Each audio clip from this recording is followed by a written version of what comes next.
there, it's Dan Kenner with episode number 120 of the podcast.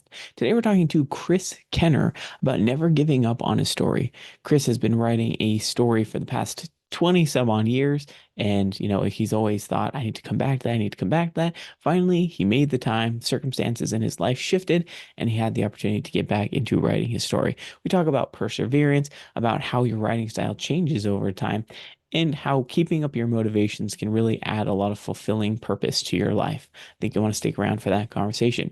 On another note, you will note Chris Kenner is obviously has the same last name as me, is because that is my brother. So my brother has been writing long before me. He started writing way before me. I always wanted to write, but he beat me to that punch. And yeah, it was a really great conversation. It's fun to have a family member who's also writing and in the publishing business. So this is the first time I've ever had a family member on the podcast. So you have to let me know what you think about that. But in terms of updates this week, we'll go ahead and focus on the homestead updates first. So not a lot of updates there, actually, other than we are now putting the babies away at night so that we can have the milk in the morning. They're big enough they don't really need it all day. They're eating hay, they're drinking water. The milk just helps them grow a little bit more. They have, I want to say, probably 6 more weeks before we can sell them. And they're taking to being put away at night pretty well. They're not, well, we thought they'd be louder, but I think they're pretty chill. Part of it is because we go out when it's dark and goats can't really see very well in the dark. So that makes it so they do nothing but lay down and go to sleep, which is great for us and our neighbors.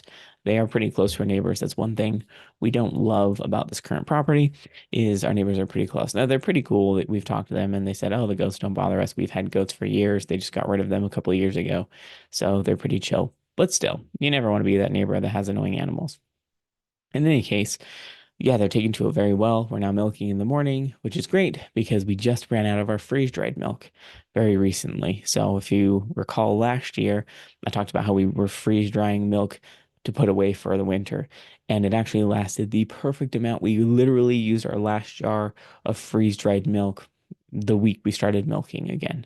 So our daughter didn't have to go without goat's milk. She's still in that age where she's over 1, so she's not nursing anymore. She doesn't have formula, but that milk is truly good for development and growth. So we're glad that our goats are providing that for her right now. Other than that, our garden is put in. We planted a ton of potatoes. Obviously, we're in Idaho. Why not plant potatoes?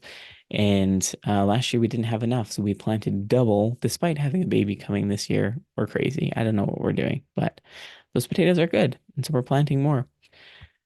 Hopefully, we get a good crop out of it, but that remains to be seen. My wife has been sick for the past week, and that's made things kind of challenging because, I'm here to take care of all the things that she normally does, but definitely busies my life quite a bit. It makes things a little bit crazy. Such is the nature of life. It's not a big deal. Just had to shift some things around, and I don't get as much writing done as I'd like to, but we're still getting there. In another news, we are actually in the market for a cow. So probably 6 months ago, maybe a little less on the podcast, I talked about transitioning from goats to a cow. So milking 5 goats just takes a long time. Altogether, it's about, I want to say, we get about a gallon of milk a day with the 5 goats, but it just takes 45 minutes twice a day to get that much milk. And we needed something a little bit more sustainable and quicker. So we're looking at getting a cow. We've already sold 2 of the goats. We still have 2 more, but we'll keep a couple of them. Um, Primarily because when you have a cow, they'll graze the grass and the goats will graze the weeds. So it's nice to have the 2 types of animals to keep everything down, right? Because the cow won't really eat the weeds, but the goats will. And the goats don't really eat the grass. So plus, we have a couple goats that we really like. Will we breed them and milk them every year? It's hard to say. Probably not, considering when we get a cow, we'll just have to milk one animal. And, depending on how much milk she has, it could be done in about 20 minutes. And we get double or triple the milk with the goats, or than with the goats. So overall, it's just going to be a better investment. It's going to be a time saving for us, particularly with the more children we have. It's just not always great. If we can do it before the kids get up in the morning, it's fine. But once they're all up, who knows what happens with, 6, 7 children on their own. They do crazy things. It's just the life of a kid. So yeah, other than that, no other homestead news. We'll see if we find a cow soon, hopefully. But if we do, I'll let you know. Um, in terms of podcast updates, so one thing that I'm hoping to do is update the intro. It feels a little bit weird to me. There's some things I want to change in the way I say things. Honestly, I sound like a weird robot in the introduction. Maybe not to you, but to me, I listen to it, I'm like, why do I sound like that? So I'm going to re-record it. But in addition to that, I have actually started a Patreon. So as some of you know, being a podcaster, I wish it was free. There are ways to make it free, but there are certain tools that I use that just increase the value and the quality of the podcast that I want to remain using, but there's a cost associated to them. So, as you know, being free takes a lot of time to make the podcast, record them, edit it, and I love doing it. I have no issues doing it. But if you're interested in supporting the podcast, if you like the content, if you're really enjoying it, you can support me on Patreon now. It's really just a couple dollars a month. It's nothing crazy. So obviously I don't want to ask too much, but if you're willing to support and help, I would very much appreciate that. In exchange for that, I'm going to be doing a Q&A session each month where you can ask me questions, anything, homestead life, family life, homeschooling life, whatever it is. I'm happy to answer your questions. And I'm also going to be doing homestead updates. So video updates, maybe once or twice per month where, like you hear me talk about the chickens, you hear me talk about the goats and all the things that are going on with them, but I can actually make a video and share that with you via Patreon. So if you're interested in joining that, just head to patreon.com/the casual author. So that's patreon.com/the casual author, as it sounds, no spaces. And yeah, feel free to jump on there. Your sponsorship is very appreciated. Obviously, I don't have sponsors yet, but like I said, if you're willing to help, I would very much appreciate that. But in terms of authoring news, I did finish my short story just today, actually. So the short story is called To Commune with Spirits. And it's almost like a take on living in a forest tribe. They're not really like an elven race, but kind of. And when you turn 20 years of age, you actually commune with, there's five patron spirits that you can commune with. And during your communal or the ritual, you'll be chosen by one of those spirits to be your patron, and they will bestow a gift on you.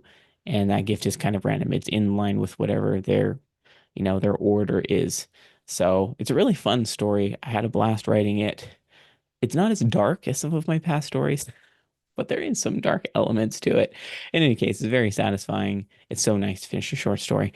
So I'm going to set it aside, sit on that for probably a couple of weeks until I get into editing. And then I need to edit it and have it prepared by the end of June. So I have plenty of time to do that, which is great because the very first story I wrote, it was crunch time. I finished it, I think, a week before it was due. Editing was a mess. So I think this one's going to go a lot better. And it's now my fourth one. So I'm going to be looking into commissioning artists to put together art for each of these stories. I need to get them edited, formatted, and everything into a kind of collection of short stories for my first year. So I'm looking forward to putting that all together. And if you didn't see it, so I just revealed the cover of Dragon Blooded. So it's a cover I've been working on for a few weeks now. I'm very happy with how it turned out. If you want to take a look at it, I posted it on social media on TikTok and Instagram, or if you join my email list, I sent it in there as well. There's a record of that, but I need to update my website with the new cover. The current intent is to publish Dragon Blooded by August or September. Now, I say intent because who knows what's going to happen. We have a baby coming in the middle of July, but I'm going to start actually going through the edits. It's been line edited. The edits have just been sitting there for a while. So I'm ready to dive in, go through, approve or reject the edits, do another read through and make any edits I need to content wise. And then it's just off to the proofreader and of course the alpha, or excuse me, ARC reader. So if you're interested in being an ARC reader, definitely let me know. Just send me an email, dan@dankenner.com or dan@thecasualauthor.com. They both get to me as well. And yeah, just let me know if you'd like to join the ARC team. So Dragon Blooded is a YA portal fantasy. And yeah, it's not the shortest book. It's probably going to be about 350 pages, possibly 400, depending on how I format everything. But it should be a pretty easy read, which at least I'm hoping it's going to be an easy read for you. But yeah, let's see. I believe that's everything in terms of updates this week for my authoring. So we can go ahead and shift over to the interview portion of the podcast with Chris.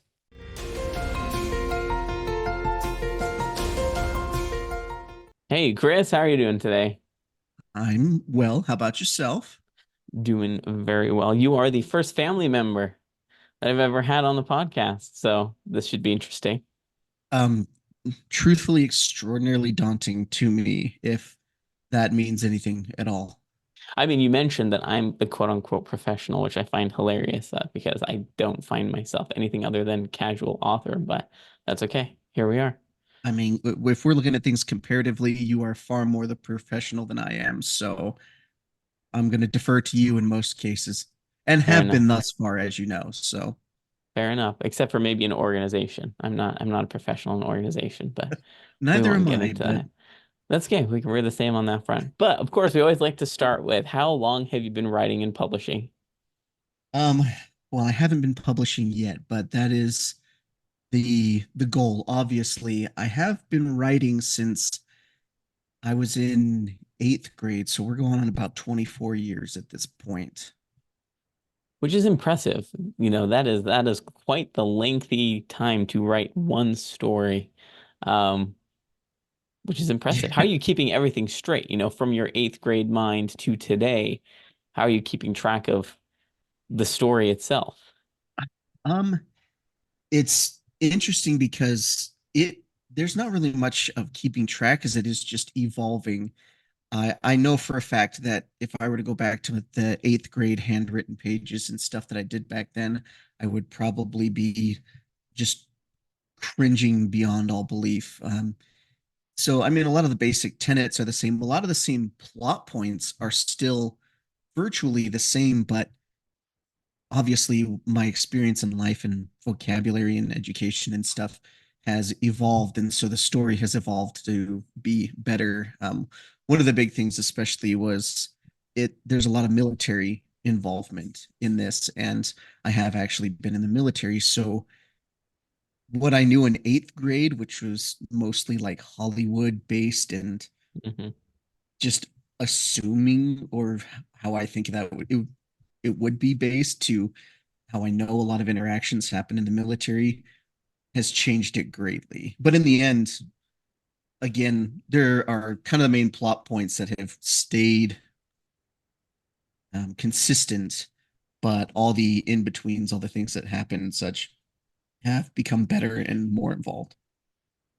Okay, I mean, yeah, that absolutely makes sense. I do recall reading. I don't know if I remember reading the f entire first book of the series in your very specific all caps handwriting. For those of you listening, he wrote everything in all caps. Incredible. If I try to write anything in all caps today, my hand cramps up in about 5 words.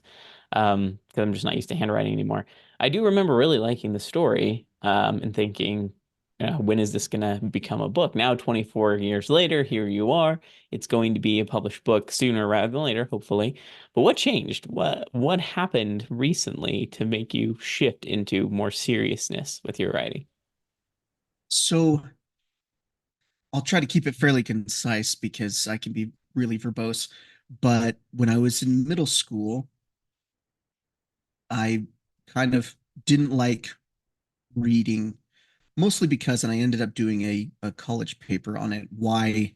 Because pardon me, statistics showed that kids at about middle school, high school age don't like reading anymore. And, the assignment was to write why. And I wrote this big dissertation, and it's all the English teacher's fault and stuff. But back then, my writing was kind of, for lack of a better term, me taking control over what I was reading. Mm, Because, in middle school and high school, it's like you're reading My Name is Asher Lev, To Kill a Mockingbird, stuff that me as a kid was not interested in. So I was like, well, to heck with that. I'm going to write my own book. Like, this is what I want to see. This is what I'm going to do. And then it has just always been what I've done. But it wasn't until towards the end of last year, um, and the beginning of this year, because I've been trying to be a casual author and I haven't been doing a very good job of it. Mostly because I just get bogged down with the everyday. And by the time I have that spare moment to write, I even had a little alarm on my phone that would go off and say, "Hey, it's time to write." And I would just look at it and be like, "No, sleep is good. I'm going to do that instead." But it mhm. wasn't until my wife actually, because I would read her, I have been reading her the book as I've been writing it, and she is like 1,000,000% convinced that something will come of this book. She loves it so far. And so one day, she actually transitioned to a travel nursing job where she goes out of state for a week and works, and then she's home for 3 weeks. The pay and everything is enough that she can do that. And it was her idea. She straight up told me, she said, "Why don't you take time off of work and write full time and just get this done? Because I know that you can do this. So do it." And it scared the ever living daylights out of me. Thinking that instead of having our two incomes, shifting things to where we rely on her income, and I mean, I'm on unemployment in the meantime, but it's like, I don't know, it didn't jive well with me. But long story short, well, as long as it is so far, just kind of took the leap. And from January until I get back into work coming Monday again, I've just been kind of a stay-at-home dad and a writer. So, and I've made massive progress on the book, um, between then and now. So it's been a really, really good thing. I mean, that's awesome. The life circumstances, I like to say life is ebb and flowing. You'll have times when you'll have a little bit more time to write, and then they'll have times where you just don't have any time to write. And while those times are frustrating, it's just the reality of the situation. And it's easier to accept it and work with what you have. But I think it's really cool that you've been able to work on it full time. And I know you've made massive progress because I swear every time I message you, you say you've written like 50,000 words. I'm obviously exaggerating, but still, it's just like, whoa, you wrote a lot. That's crazy. It seems like you're Only happy with your mildly progress. exaggerating. So, yeah. Mildly. Well, and yeah, it's been really cool. I think one of the things that really convinced me to actually finally do it, it was interesting. I was mulling over it a lot while I was working. And while I work, I'm a pipe fitter and a plumber, so you know, construction trade. And I would listen to podcasts and books on Audible because a lot of the times I'd be alone Mhm. for 10 hours of the day. So, music and books and podcasts are my go-to for driving and stuff. And I remember listening to a podcast where the subject was actually Colonel Sanders. Hmm. Um, and he actually did not find it the success that KFC found, and like the amount of money that he made and everything, until I think he was like in his 60s. Like it was very late in his life that he found that massive success that KFC is and such. And the thought came to mind, this quote that I've heard, and I didn't remember where it was from at the time, but it's "Who dares wins." And I'm thinking, okay, maybe this is a possibility. Doing this, taking this time off of work and everything, and then I extremely coincidentally later I was listening to a book. It was Rainbow Six, as a matter of fact. I love Hmm. that book. And in it, the main character at one point actually quotes, it's a quote from the British Special Forces, the SAS: "Who dares wins." And it was like, holy cow. Okay, if that's not a little nudge to say, just take the leap and do it, I don't know what is. So that was kind of the nail in the coffin per se. And at that point, I, took the time off of work, and the rest is building history, I guess. Yes, not history quite yet, but no, Not I yet, but think we're working on you've it. caught the writing bug, as I like to say. Because I remember thinking when I never thought seriously about writing a book until, someone challenged me to sit down and write for 30 minutes, and I literally can't stop now. That was five, Yes, six that's the years trouble. ago. It's like, oh, now I can't because I just have all these stories that I have to put somewhere. Um, Otherwise I feel frustrated. And I think Yes, it's cool that you're gonna be wrapping up the story that has been there for so long. So tell us a little bit about it. Is it going to be a series then? How many books do you have estimated? I say estimated because I think you're a pantser like myself, I correct? am. I'm kind of a hybrid at the moment Hybrid. Okay. because this particular story has existed for 24 years. Mm. I know the basic plot points, but it really is I am a pantser. I'm just kind of playing connect the dots with Hmm. major plot points that already exist with, just when I sit down and start writing, the floodgates open. It's like, oh, heaven help us. If there's got to be a stopping point. So thankfully there is each day when the kids come home from school. It's kind of like the end of my shift. But this particular book will be the first in a series of four. Mm. Okay. Incidentally, I was tossing around the idea. Originally, it was four. I wrote four books by hand in notebooks, in binders. Anybody who knew me in school, I was always carrying a binder because I had all my school stuff in my backpack.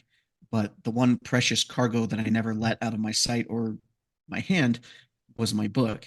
Um, and so as I've been writing, I was thinking, well, I think I might be able to condense the story into a trilogy. But with where I am in this first book and what needs to happen in my mind in order to progress in the story to where it needs to be. I need that second book. It needs to be a four-book series. And that was something that I wish I remember which episode of your podcast I was listening to where I came to that conclusion. It's like, no, it's got to be four books. It's going to be four books. So it will be four books. That's the plan. The general outline of it is a squad of, I'll say infantrymen. They are infantrymen, but they are part of a secret military organization. End up investigating a UFO crash and, in the process, inadvertently assimilating an alien technology, a prototype weapon, and that, in the whole flow of things, ends up getting them brought into an alien civil war. And so now these Earth military men have an alien technology that they can't get rid of. It's part of them now. And so now they're right in the thick of this civil war, kind of trying to defend Earth as well as help out, keep the bad guys at bay. And it ultimately will be, first two books will be a lot of what happens on Earth. Third book will be all up in space. They're going to end up right in the thick of the Civil War. There's going to be land, space, air battles. It's going to be so much fun to write it. That's the one I'm excited for, but it feels like it's so far away. And then the fourth one will be just kind of like the culmination of it all and kind of wrapping it up. All the good stuff. I will go ahead and commend you first off. That was the most succinct and clear and interesting explanation of your book that any author I've known has given. Most of the time you ask an author and they're like, oh, don't ask me to describe my book. I'd have no idea. So I'm impressed. First of all, that was pretty awesome. I'm Yeah. Well, very I guess I've had impressed. 24 years to kind of think about that. So, Fair enough. I mean, you asked me today what my books are about, and I stumble over my words. So you've check a box, you've got that down. But no, I mean, it sounds mhm. really incredible. And it sounds like I really enjoy those types of books. In fact, I'm reading one right now it's obviously not the same at all, but in a similar-ish military space, Right. infantryman type thing. And I really like it. I'm enjoying it a lot. Um, but I'm curious to know what your plans are with the book because there's lots of different publishing routes. I know there's all sorts of options to go with. I'm just curious to know if you're leaning towards a specific direction with publishing for these books. Um, and again, I'll have to credit your podcast because I've listened to, I think, about 40 or so episodes so far. Um, Originally, and this kind of shows you how naive I was to be in the beginning of things. I wanted to be like the next J.K. Rowling. I wanted some big Mm. publisher to pick it up. I wanted to be a billionaire off of my book, you know, and movie deals, everything like that, which that would be awesome if that happens. But listening to your podcast and realizing that there are some intricacies there that can take more time, especially from a traditional route, I have decided I want to publish it independently for a lot of different reasons. Specifically, right now, the length. Mm. I know that you had mentioned with a lot of these particular genres. I'm kind of aiming for mine to be, I guess, young adult. Like I want it accessible to everybody, kind of like Harry Potter is. Yeah. It's interesting to grown-ups as well as kids, and the content is safe for all those age groups. But you had mentioned that I remember several times you mentioning that the length of those kinds of books approximates somewhere around 100,000 words or less, right? I'm at 106,000 words right now, almost 107,000 words, and I still have several more chapters to go. And my chapters can be kind of lengthy just because of the content and the flow of it. I don't want it to be like plot point, end of chapter. Like, Hmm. so not traditional. Independent is the way that I'm aiming to go. And hopefully, once I get a little more accustomed to the whole authoring business and stuff, maybe explore options to, I don't know, maybe get something done traditionally or, find ways to get it to blossom outward more. Cause I would love for everybody in the world to read it.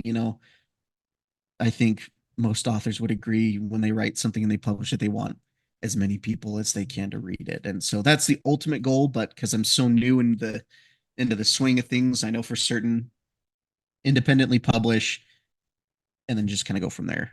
Yeah. Well, I mean, to be honest with you, there's the publishing game has changed so much.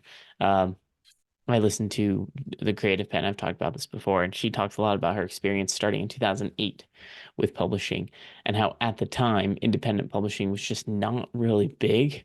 There wasn't a lot of resources. It was very hard to get anywhere. Social media has exploded, and a lot of resources have come up to help with self-publishing. And I have heard so many stories of self-published authors then getting publishing deals on their already published books because they do so well, and publishing companies notice them and say, "Hey, can we purchase your books?" And they get recovered and rebranded a little bit, but it's pretty much the same book now with the publishing company. So, I mean, the thing is, it's just the way the approach of publishing is today is just so different. Some authors still like to query, tens, sometimes hundreds of agents to try to find someone, and if that's your method, excellent. But there's lots of different ways to quote unquote become J.K. Rowling. I'm not saying that everybody can or does, but there's just different methods. And I think Right. recognizing your circumstances is important. So it Yeah. sounds excellent.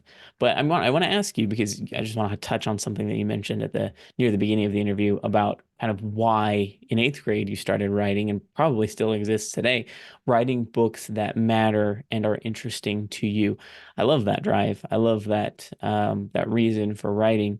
What types of books is it that you do like to write? Because I would imagine what you're writing isn't the only type that you would like to write. No, and again, I'm sure you've run into the same problem too. The longer that I've been writing, the more book ideas I have Hmm. that have popped into my head. I incidentally have a book, like I think it's like a sketchbook that I've got sitting right next to me that has probably about a half dozen other books that the ideas have come, and I've had to kind of write down the basic gist of it and some characters and stuff. One of them is incidentally a Star Wars book, probably no surprise to you knowing me. Yes. Um, but I love sci-fi, um, which is what this four-book series is that I'm working on. I'm still trying to figure out a decent name to sum them up. Because you've got, the Lightbearer Chronicles. So, um, I'm still trying to figure out what I want to call those or these. But sci-fi, fantasy, the books are the subjects where you can create everything if you Hmm. want to. With this particular series that I'm working on, there is a lot of real world facets to it, at least in the areas where they're on Earth, obviously. And a lot of it is taken from real world experience from like my time in the military, um, places that I served on my mission in New York. The squad is based at Fort Drum, New York. I don't say that specifically in the book. I keep some of that a little ambiguous, but they are Hmm. stationed in upstate New York, such and such. But you know, the the world building the vehicle building, the weapon building, everything that you get to do on the sci-fi or the fantasy side of things. That's what I love, and that's what I've got. I've got ideas for, oh my heavens, I've got a fantasy that's going to be dragon based. So I'm going to have to read a bunch of books to kind of get some ideas on that. Um, my sci-fi ones, I've got a zombie dystopian one that I'm excited Okay. about. I Another one that I don't know how to characterize it. The basic premise of that one is, what if you were able to write letters to yourself that went back in time to your younger self? You know, kind of the idea of, oh, if I could write a letter to 12-year-old me, sort of a thing. That Mm, concept, but it actually works. Um, Kind of, I mean, a fiction, I guess you could say. And then another one that's a fiction that an ex or a prior CIA operative who terrorizes corrupt politicians is essentially that one. So again, another um, fiction. I'll just say fiction because I have the creative control to make the world, the organization, the environment, the weapons, even in a real world situation like with this one. You know, there's the real weapons, that the military uses and stuff like that. But, you can throw your little artistic flair in there because, I mean, if you really want to get nitty gritty, some of the weapons and things that my characters use aren't exactly time correct. mm, But again, it's a fiction. So if I wanted my guys to be infantrymen that used laser rifles, I can write that in there. I can create the situation that would allow that to happen.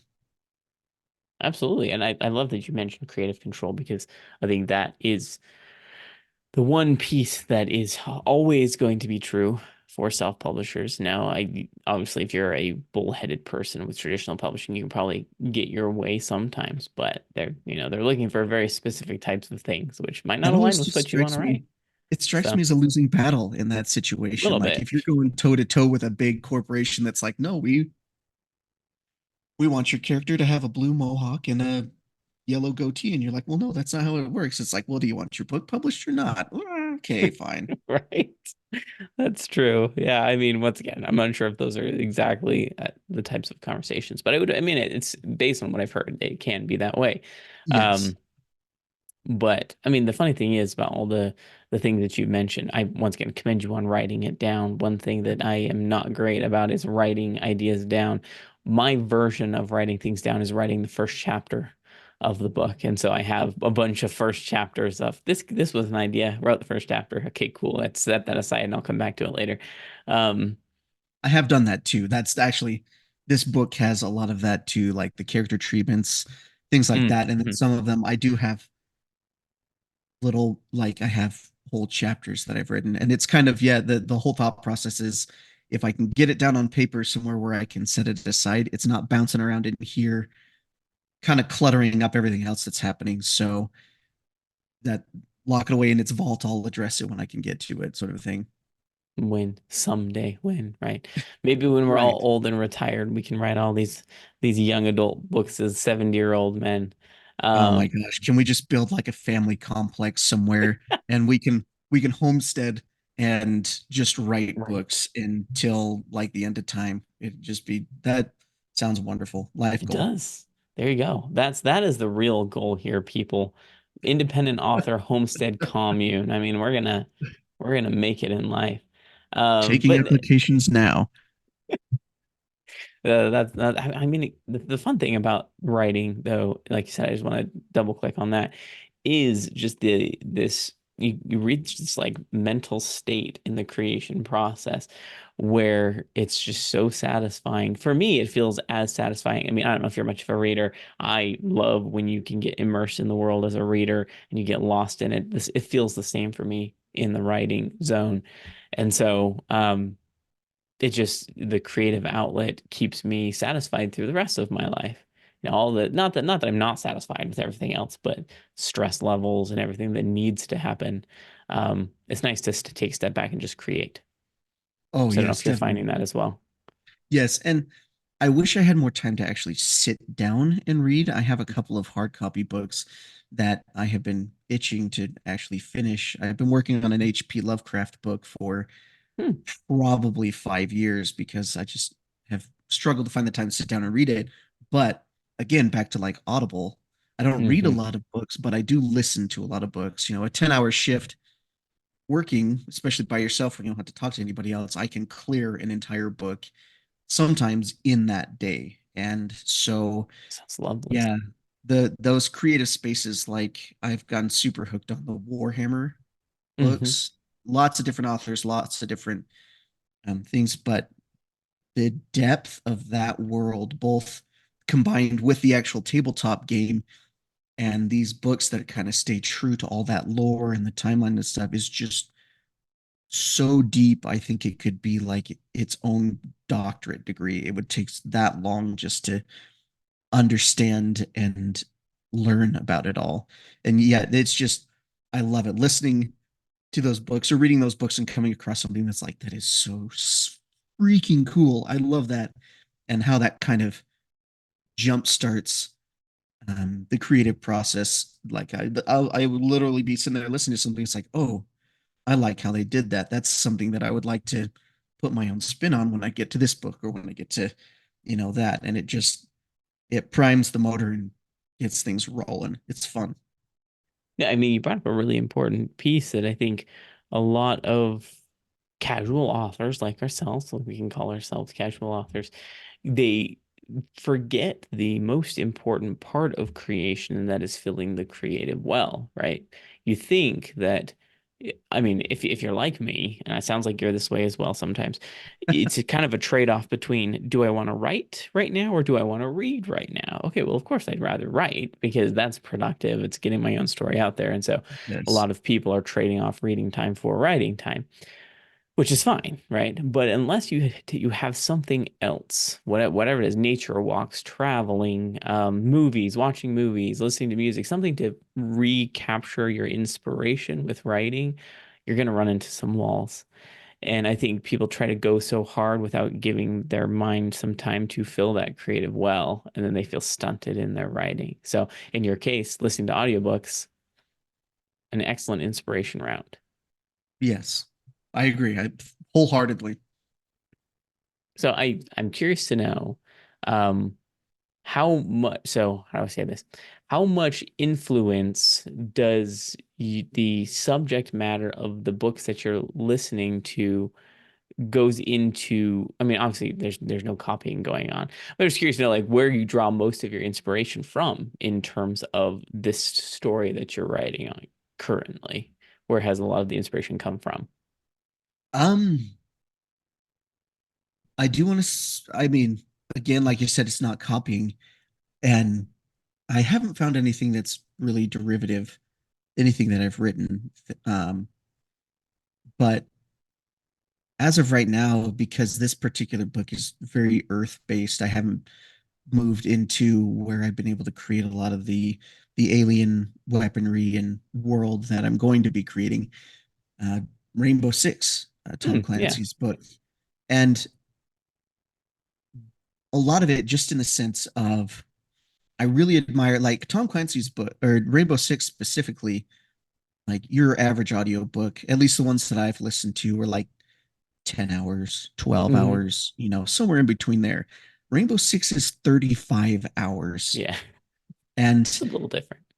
it's a little different. And the thing is the way that he wrote that book, there's a lot of the everyday um, tedium that these characters go through, Mm. but it kind of builds and it builds the characters and it kind of builds the chapters a lot of the times, and it gives kind of that organic feel to, yes, it's a fiction book, but it feels real because you're not going from, like in my case, we're not going from the moment these guys are sent out to investigate this alien craft crashing on their military base to meeting the head of the alien race. They're called the Nozex. They don't go immediately meeting him and then immediately fighting in the Civil War. Like you're not jumping to these big plot points. You're kind of getting a peek into their life every day. Like a lot of these chapters start out where they're waking up and going to their morning meetings, which are usually pretty mundane, or they're going to the shooting range because it's their day to practice marksmanship, or things like that. And then it kind of builds into those plot points. And so, at least for this book, like I said, because I try to stay in that vein of feeling real, even though it's fiction, I've kind of adopted that kind of flow where you get to see their everyday life in the process of moving through the story and learning about the characters and getting inside their heads and know what they're thinking and pardon me, developing a liking or a disliking, a relationship, for lack of a better term, with these characters in those things rather than, in the big battles or the big plot points where you see like I'm not developing them all just in these big, massive flashes of brilliance. It's in all those little details. And, just like Tom Clancy, all those little things, you don't end up sitting there thinking, oh my gosh, like when is it going to get to the good part? Like the way that he is able to write those things, you're still interested. You're still, um, enraptured with what's going on. And then all of a sudden, these guys, you find it's like, oh my gosh, they're on this mission. Guys are getting shot, stuff's exploding, whatever. You know, you never sit there and think, oh my gosh, it took 17 years to get to this part of the book. It's like, oh, cool. All right, we're here. And it wasn't a boring drive across Nebraska to get there.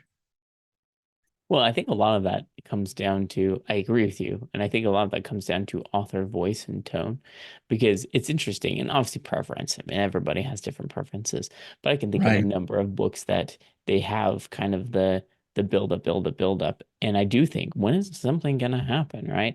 It's not every author. Sometimes, like you said, Tom Clancy, there's other authors where it's just like you love where it's going, even if nothing is quote unquote happening. And I think that really just comes down to, like you said, writing with passion, writing what you're really interested in. And you can tell when an author is really into what they're writing. And I think that comes across to the reader, which in your case sounds like the things that you're writing will come across that way. Now, I have read the first version, the eighth grade version of the first book. I would imagine it's very, very different. But at the time, it was very engaging and I was just totally into it. So I'm sure it's Okay. translating today still. Oh, I sure hope so. That's a lot of pressure because honestly, when I think back on that eighth grade version and subsequent versions from there on out, I kind of cringe. It's just like, oh, I was such a goober when I wrote that. But I mean, if it was engaging at that point, oh heavens, I kind now I'm kind of nervous and I'm thinking, oh shoot, that's kind of big shoes to fill. Because if I was doing seemingly okay 24 years ago, I sure as shoot better be doing a heck of a lot better nowadays. Oh, you are, I guarantee it. So, I mean, but with all the things that you've learned, like I wouldn't worry at all about that. Keep in mind, I was Okay. a sixth grade self. I mean, Okay. the thing is like knowing my reading preferences. Um, I can tell usually within the first few pages of a book I'm reading if I'm like, do I like this author's writing style? If it's a no, then it's like, maybe I'll try audiobook to get through some of these things. But um, yeah, and you don't know. You don't know. There's always going to be someone, and that's the great thing about publishing is there's billions of people in the world, and all you need is like a few thousand to fans to really get into it. And surely you can find a few thousand out of billions to support you, and it'll grow to even more. So I Fingers think that's an crossed. Otherwise, exciting. it's just going to be our families. We can just trade books back and forth, and Well, at that's least true. we've got That's that fair. reader base. We can just in our commune just grow our families like to have thousands of children and grandchildren, and then we can all be each other's fans, fund ourselves.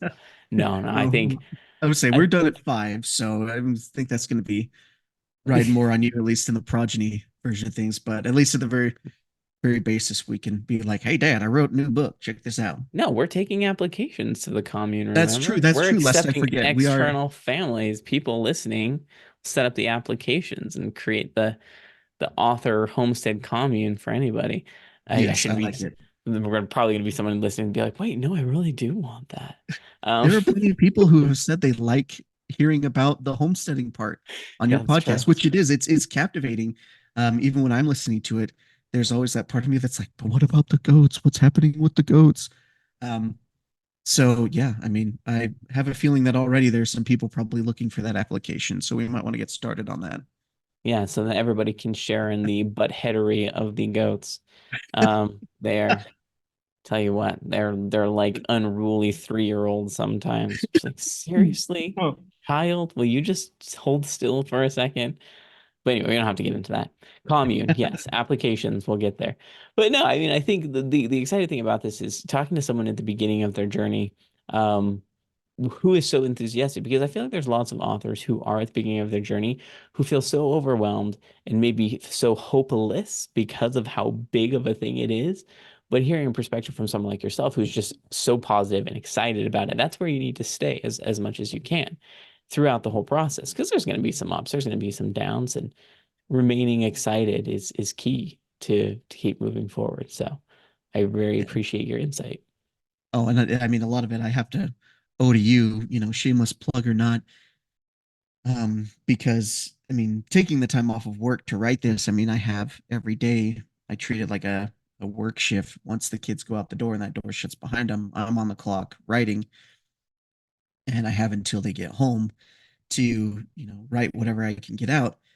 But, you know, not knowing a lot of what goes on in the writing game is daunting, as well as trying to feel justified in the things that I do every day, because at the back of my mind, I'm always like, well, I have taken time off of work. I am not making the money that I could be making working in order to write this book. So if I take an hour to clean a room or something, like, is that justifiable in my mind? And, thanks to your podcast and, kind of getting, I'm kind of like a full time author on a casual author's mindset, to where I've been able to be okay with, when life's demands pop up, be okay with, oh, okay, well, rather than getting a full day's worth of writing in here, I've got to fix the car, clean the house, do whatever, because at the end of the day, I've still got to be a dad and a husband and all of those things besides just the writer. So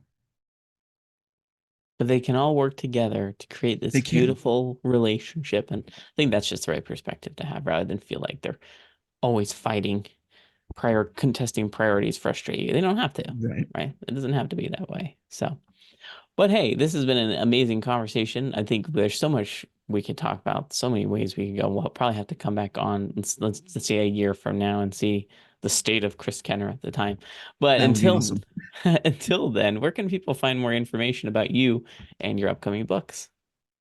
So I am not super good at the social media sort of thing. As of right now, I have just my Instagram, which I need to get better at posting stuff on. It is blue collar underscore author on Instagram. And because, I'm a blue collar worker who's Mhm. trying his hand at being an author, I also have an email address. It's author Chris Kenner at gmail.com.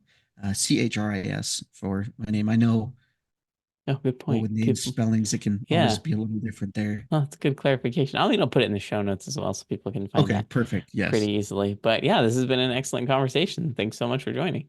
absolutely. Thank you.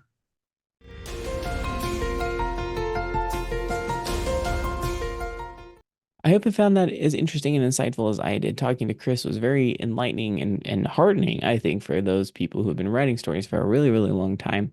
He's so excited and passionate about it. And I think that's really what helps an author get far in this life is to be passionate about it. So find your passion, keep working on the story. Don't give up on it. It can be reworked and changed. And I'm not the type of person that will write something and stick it in a drawer. I feel like anything can be reworked and made better. So That's just my piece of advice, but do what makes sense for you and your business. So next week we will be talking to Dr. Larry James Ford about writing a life history in truth.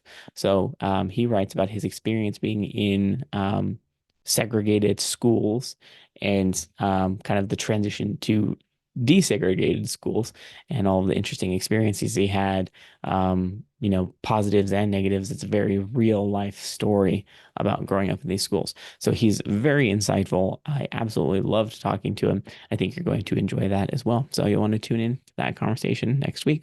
If you have any questions, please let me know. Just email me at dan@thecasualauthor.com. Please comment on the show. Let me know what you think about it. Send me emails. I love to make this a conversation.